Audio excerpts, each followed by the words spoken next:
حضرت شیخ الحدیث رحمۃ اللہ علیہ نے فضائل صدقات میں ایک بات لکھی ہے بڑی عجیب و غریب،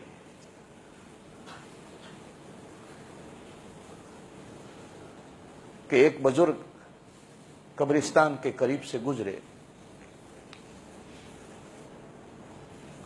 تو دیکھا کہ جیسے ایک ڈاکیا آتا ہے،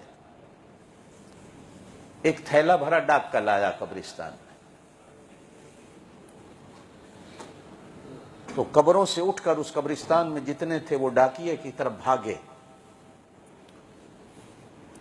اور ڈاکیا ہر کسی کا خط نکال کر ہر مردے کو دیتا ہے، جس کا آتا ہے وہ خوش ہوتا ہے، جس کا نہیں آتا وہ روتا ہے۔ کونے میں ایک آدمی بیٹھا ہے، سارے بھاگے ہیں، وہ نہیں بھاگا۔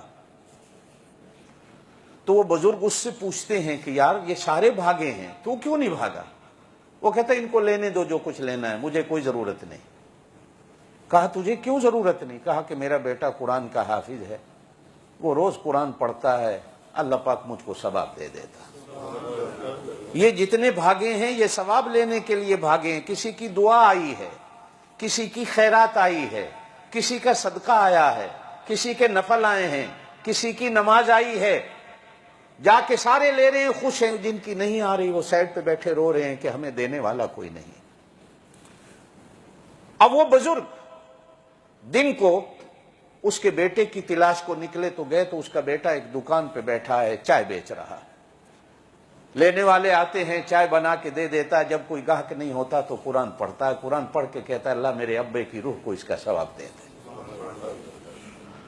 تھوڑے دنوں کے بعد پھر بزرگ اس قبرستان کے قریب سے گزرے تو پھر وہ ڈاکیا تھیلا لایا، تو وہ آدمی بھی جو پہلے نہیں بھاگا تھا بھاگ کے جاتا۔ تو وہ بزرگ اس سے پوچھتے ہیں کہ اس دن تو بھاگ کے لینے نہیں گیا تھا، آج تو بھاگ کے جا رہا۔ تو وہ کہتا ہے جو پہلے دعا کر کے مجھے ثواب دیتا تھا اگلے دن ایکسیڈنٹ میں مر گیا ہے، اب مجھے دعا دینے والا کوئی نہیں۔ اب میں بھاگتا ہوں کہ شاید کسی نے مجھے دعا دی ہو، میں لے آؤں۔